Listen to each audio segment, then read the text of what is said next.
Hi again. Um, Let me expand on that whole job thing again.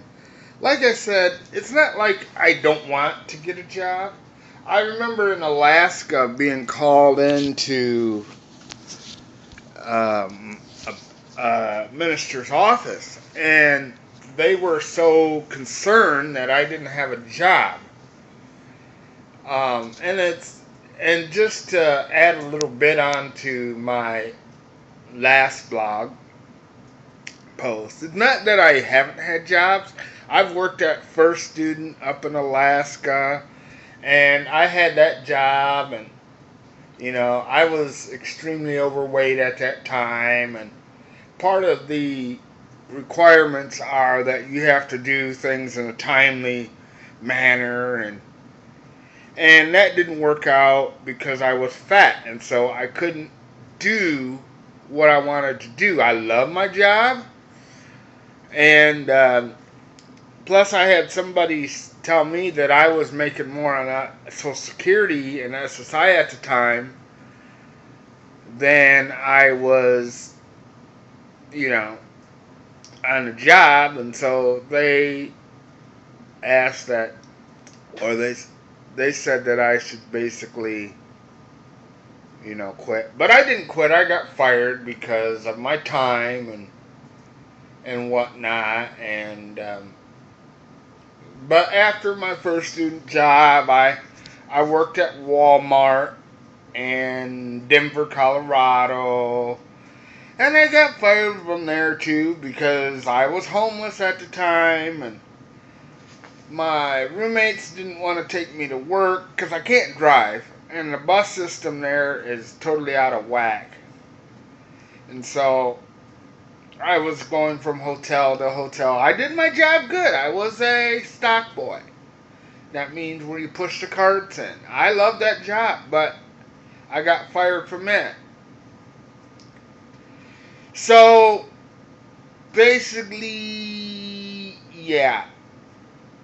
Um, I'm trying to think of any other jobs I've had. Oh yeah, when I lived in Tennessee, I worked at McDonald's. I worked at Piccadilly Restaurant in Johnson City, Tennessee.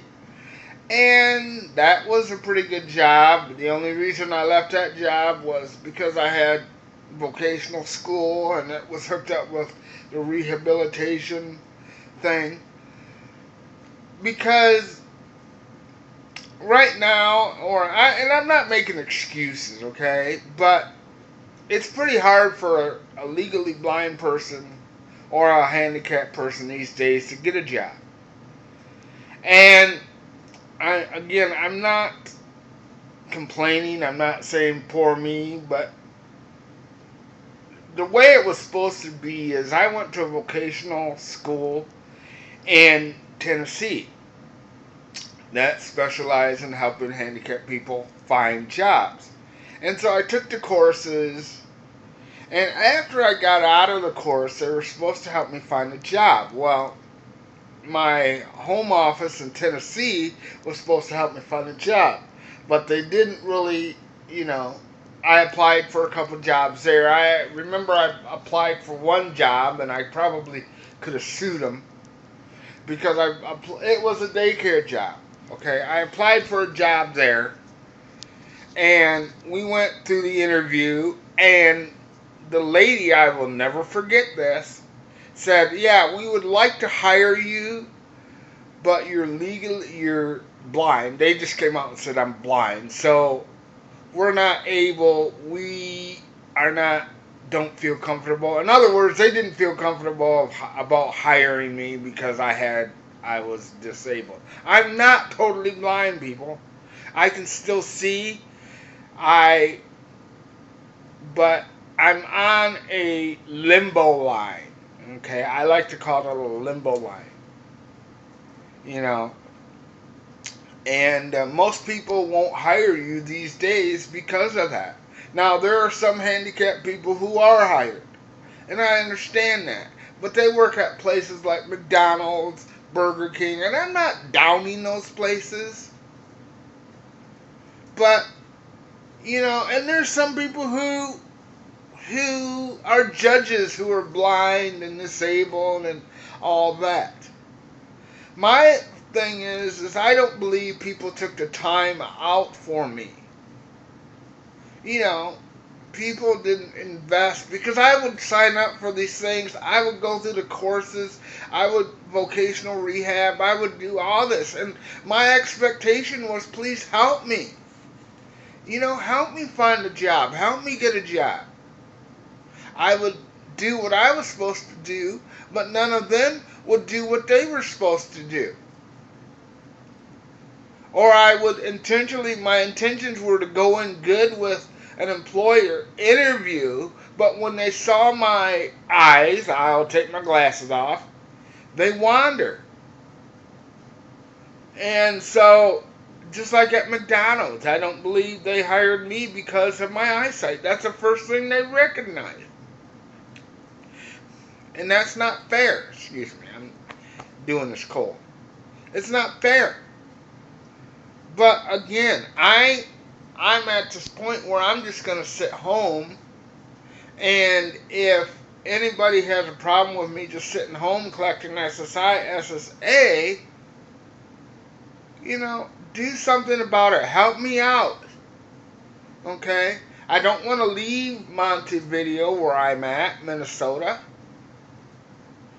So if anybody from Minnesota is watching this video, help me out. You know, hire me somewhere. Anybody else around, you know, I can take a bus somewhere.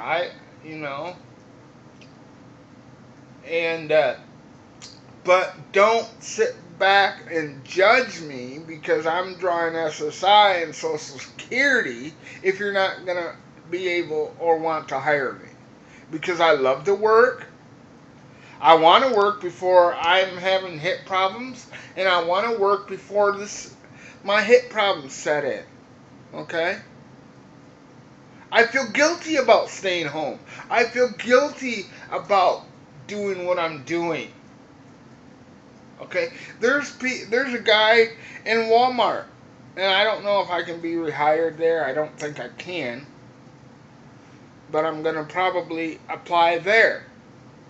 But, you know, and then there again, I can only be a part-time person, because if I go full-time, that's going to destroy me as far as, you know, my check goes. And I'm at a point now where things are balancing out. I'm living with roommates. They both work. And as I said yesterday, if I was to go out and get a job, it would, you know, it would just ruin everything. But I'm going to do it behind their back. No, just kidding.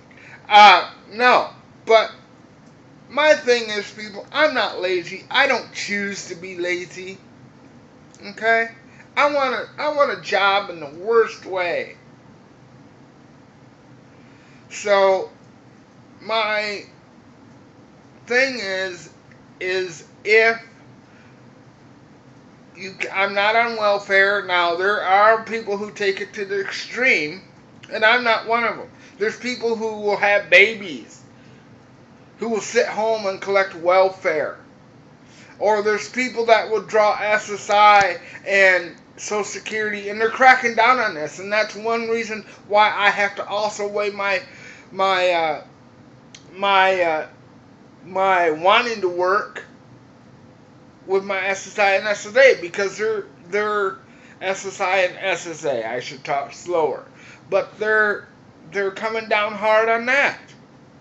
That if you work and collect SSI and SSA, then they're going to cut you off. And with my track record of getting fired, I try, believe me, people, I try. When I go to a workplace, I hardly call in sick. I'm there almost every day. I like to be there early. But SSI and SSA are going to this thing now where if you draw SSI and SSA and you're able to work, because there's people out there who claim to be disabled, who aren't disabled, they draw Social Security and SSI and all that, and they're still working. And if you're able to do that, the government, I guess, is going to be tracking you down, and they're going to cut your SSI and SSA. And see, that's part of my thing, is I don't know what to do. You know, and they go through a work trial period thing, and that, I went through that, and that's all cut off. So I don't know what to do. You know, I may volunteer somewhere, but then again, if I volunteer somewhere, is that going to say, well, you can get a job? I don't know. I'm confused. I need help. I need to be able to sort this thing out. Anybody that is on YouTube that would be willing to help me or whatever, let me know. Another thing I thought about doing is doing some supply preaching. You know, I don't have a Bible college degree, but when I was, like I said, when I was in Alaska, I used to preach to a little group in my apartment building. And I loved it. You know, I would each Sunday go up and prepare a sermon, prepare a church service, lead the church service, preach the sermons, and that was pretty cool. You know, there's a lady in the building that didn't like it because I think she was racist and she wasn't a Christian. So those combinations didn't help my cause much, but I continued doing it, and I loved it. So, just to let you know, there are some people out there like me who are stuck, okay? And I understand there's some professional blind people out there that are working every day. And see, that is my thing. I would like to know how in the world they were able to do it. And I'm not saying that I can't do it, but I'm saying that it's a lot harder for me to go out and get a job than it is for the normal Joe. You know, they probably had vocational workers who worked with them, and that was my fortune, my unfortune. I didn't have that, okay? I had vocational people, but they wouldn't take the time out. I would get, like I said, I'd get back to them, and, you know, it was rough. So, actually, if you're a truck driver, I would love to do ride-alongs. I just don't want to stay in this apartment all day. So, if you're a truck driver and you're a Christian and you're not going to go out and murder me when I'm riding with you, let me know. Comment below. I would like to do ride-alongs so bad. You know, that would free up some of my time. And just let me know. And again, sorry if these videos are sideways. I'm still trying to figure out my phone, because that's another thing. Let me make sure it's still recording. That's another thing.